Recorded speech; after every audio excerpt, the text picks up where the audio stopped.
filled with excitement, fun, and is beyond limits. But the question is, are you ready to jump? If it is a yes, then you have jumped into the world of ultimate entertainment. Welcome to YOLO 247, a place of fun, indulgence, and endless surprises.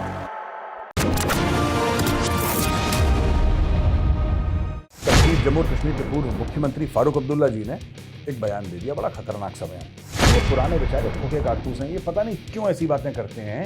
इसलिए मालदीव्स का mood खराब हो गया। मालदीव्स का mood खराब हो गया। मालदीव्स ऐसी है जैसे पतीले में खुरचन, मूड खराब होने के लिए भी औकात चाहिए भाई। हर किसी का मूड खराब हो जाएगा। जय हिंद दोस्तों, मैं हूं मेजर गौरवारी और आप देख रहे हैं आज के ताजा तरीन खबरें। स्मृति ईरानी जी पहुंच गई मदीना। और दोस्तों, बिल्कुल जो प्रॉफिट मोहम्मद का मॉस्क है उसके पेरिफेरी में पहुंची, बाहर पहुंची। और आपने देखा होगा फोटोग्राफ्स, मैं दिखा दूं आपको स्क्रीन पे। उनके साथ एक और महिला हैं और पूरी टीम है उनके साथ। जाहिर सी बात है, she is minister for minority affairs Bharat में। और ये जो पूरी विजिट है, ये थी जो हज के यात्री हैं और हमारे diplomatic relations with Saudi Arabia, खास तौर से जो हमारे मुस्लिम भाई बहन जो हज के लिए जाते हैं, पिलग्रिमेज के लिए जो होती है, तो उसमें आप देखेंगे कोई हिजाब नहीं है, कोई हिजाब नहीं है। दो महिलाएं हैं, दोनों भारतीय, और वहां पे गई हैं मिलने के लिए। इसमें भारत की जो डिप्लोमेटिक स्ट्रेंथ है वो तो दोस्तों नजर आती है, लेकिन ये भी नजर आता है किस तरीके से प्रिंस मोहम्मद बिन सलमान ने सऊदी अरब को बदल दिया है। कुछ साल पहले आप इस चीज का तसव्वुर नहीं कर सकते थे, लेकिन आज की तारीख में ये हो रहा है। ये आज की तारीख में सऊदी अरब की सच्चाई है। इसके दो तीन मुख्य तौर पे कारण है, मैं आपको बताता चलूं। पहले चीज ये, जब भी हम बात करते हैं सऊदी अरब की, जो सबसे पहले चीज याद आती है मक्का और मदीना याद आती है। उसके बाद जो समझ में आता है वो है तेल। अब तेल हो रहा है दोस्तों खत्म, तेल हो रहा है खत्म, और सबको पता है कि 20-30 साल के अंदर हालत बहुत पतली होने वाली है। दूसरी चीज, rise of electrical vehicles and alternate energy, hydrogen वगैरह, इस पे लोग अरबों खरबों डॉलर रिसर्च एंड डेवलपमेंट में डाल रहे हैं। अब मैं आपको छोटा सा उदाहरण देता हूं, फिर मैं दूसरे न्यूज आइटम पे चलूंगा। दोस्तों, आज की तारीख में एक चार्ज पे 500 किलोमीटर चलने वाली कारें आम हो गई हैं। 500 किलोमीटर एक चार्ज पे चलने वाली गाड़ियां आम हो गई हैं, और लोग कहते हैं कि करीब 2-3 घंटे में पूरी चार्ज भी हो जाती हैं। अब इस पे डेवलपमेंट चल रही है। जैसे मोबाइल फोन में एक जमाने में बहुत टाइम लगता था, रात भर मोबाइल चार्ज होता था। आज की तारीख में कई ऐसे मोबाइल फोन हैं जो 20-30 मिनट में पूरे चार्ज हो जाते हैं। फास्ट चार्जिंग की दुनिया है। वही टेक्नोलॉजी गाड़ियों में इस्तेमाल होगी, और हो रही है कि उनको फटाफट चार्ज करें। और जहां तक माइलेज की बात है दोस्तों, देखिए ऐसा है, कुछ कुछ गाड़ियां हैं जो 800, 900, 1000 किलोमीटर भी चलती हैं, लेकिन बड़ी महंगी गाड़ियां हैं। मेरा यह मानना है कि कुछ सालों के बाद, 8 या 10 साल के बाद, आपके पास ऐसी गाड़ी होगी जो 5 या 10 मिनट में पूरी गाड़ी चार्ज हो जाएगी, और ये गाड़ी तकरीबन 2 से लेकर 4000 या 5000 किलोमीटर पर चार्ज देगी। ये होने वाला है। और जिस दिन ऐसा हो गया दोस्तों, फिर तेल की किसको जरूरत है, ये हमें बात सोचनी है कि फिर तेल की जरूरत बिल्कुल नहीं पड़ेगी। तो दोस्तों, छोटी सी बात है, जिस दिन ये हो गया तेल की जरूरत नहीं पड़ेगी, तो पूरे ये मुस्लिम देश, खासतौर से अरब देश जिसमें तेल जो प्रोड्यूस करते हैं, वो तैयारी कर रहे हैं पोस्ट ऑयल के। चाहे वो नियोम सिटी बनाने वाली बात हो, या फिर बढ़िया इंफ्रास्ट्रक्चर देने की बात हो, फाइनेंशियल हब्स बनाने की बात हो, टूरिज्म की बात हो, तो this entire region is preparing for post oil.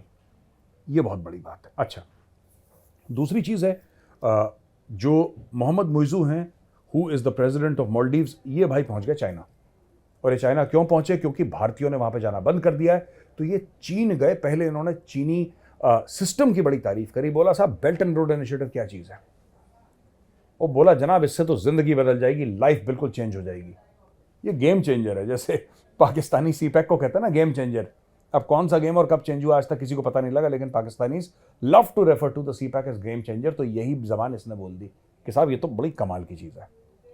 अच्छा, फिर ये बोला कि साहब $50 मिलियन भी दिए मालदीव्स को एक टूरिज्म पार्क बनाने के लिए। ये सब तारीफें तुरूफें उसने करी, पुल बांधे तारीफ के, और एंड में वही काम करा जो हर पाकिस्तानी करता। मालदीव्स के अंदर भी पाकिस्तान की आत्मा जा चुकी है। फट से अपना कटोरा आगे करा और बोला कि साहब थोड़े से टूरिस्ट भेज दें।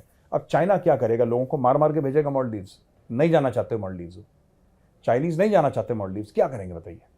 और कई जाते भी, ऐसी बात नहीं है, लेकिन सबसे बड़ी संख्या किसकी है जाने की? इंडियंस की है, उसके बाद रूसियों की है, फिर कहीं तीसरे नंबर पे चीन का नंबर आता है। लेकिन अब इन्होंने गुहार तो लगा दी। दोस्तों इसके अलावा एक और बात हो गई है, और बात यह हो गई है कि जम्मू और कश्मीर के पूर्व मुख्यमंत्री फारूक अब्दुल्ला जी ने एक बयान दे दिया, बड़ा खतरनाक सा बयान। और उनका बयान क्या है? उनका बयान ये है कि साहब, आज जो ये कंट्रोवर्सी हो रही है, मुझे ये समझ नहीं आती ये क्यों हो रही है, क्या वजह है? क्या इस वजह से है क्योंकि भारत में जो नफरतें पैदा हो रही हैं हिंदू और मुसलमानों में, क्या ये वजह हो सकती है? मैं नहीं जानता, मैं मालदीव गया नहीं हूँ। ये जो पूरा मामला हुआ है ना मालदीव्स और इंडिया का, ये एक्चुअली हिंदू मुस्लिम मामला है। अब ये कहाँ से इनके जहन में आया, कहाँ पे ये कौन सी राजनीति खेल रहे हैं? राजनीतिक करियर इनका बचा नहीं है। ये पुराने बेचारे फूके कारतूस हैं। ये पता नहीं क्यों ऐसी बातें करते हैं जिससे कि पानी में ऐसा लगता है कि जैसे साफ पानी में किसी ने कीचड़ मिला दिया हो। और यही फारूक अब्दुल्ला का किरदार है। फारूक अब्दुल्ला कहते हैं कि मालदीव्स एक मुसलमान देश है, वो ये देख रहा है कि भारत में हिंदू और मुस्लिम क्लैश हो रहे हैं, इसलिए मालदीव्स का मूड खराब हो गया। मालदीव्स का मूड खराब हो गया? मालदीव्स ऐसी है जैसे पतीले में खुरचन। मालदीव्स का मूड कहां से खराब हो सकता है? मूड खराब होने के लिए भी औकात चाहिए भाई। हर किसी का मूड खराब हो जाएगा, राइट? और ऐसी बात कुछ नहीं है। ये सारा का सारा फारूक अब्दुल्ला को भी पता है कि वो गलत बात कर रहे हैं, वो गलत बयान नहीं कर रहे हैं। ये बात फारूक अब्दुल्ला को भी भली भांति उससे वो परिचित हैं, और वो जानबूझ के ये बोल रहे हैं कि मुझे कुछ। देखिए बात ये होती है कि उम्मीद पे दुनिया कायम है, उम्मीद पे। ये कभी बोलते हैं कि पाकिस्तान से बात करो, कभी ये कहते हैं कि हिंदी चीनी भाई भाई करो, कभी कहते हैं कि हिंदू मुस्लिम का मामला है इंडिया मालदीव्स का।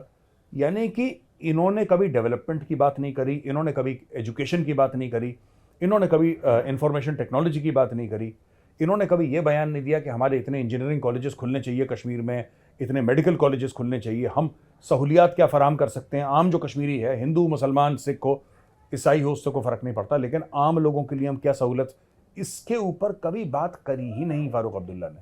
कभी बात नहीं करी फारूक अब्दुल्ला ने। फारूक अब्दुल्ला और उसके परिवार ने राज करा, और 24 घंटे ये पाकिस्तान से बात कर लो, चाइना से बात कर लो, हिंदू मुस्लिम, बस इससे ज़्यादा ये आगे नहीं बढ़ पाए। तो दोस्तों फारूक अब्दुल्ला की चीज़ मैंने इसलिए कवर करी क्योंकि मीडिया कवर कर रहा है, लोग कह रहे हैं साहब ब्रेकिंग न्यूज़ है, इसमें कोई इन तिलों में तेल नहीं है। ये कारतूस फूक चुका है, इस कारतूस का थैंक यू हो चुका है। दोस्तों ये वीडियो कैसा लगा? अगर पसंद आए तो उस वीडियो को लाइक करिए। मैं फिर हाजिर हूंगा एक नए वीडियो के साथ, तब तक के लिए जय हिंद।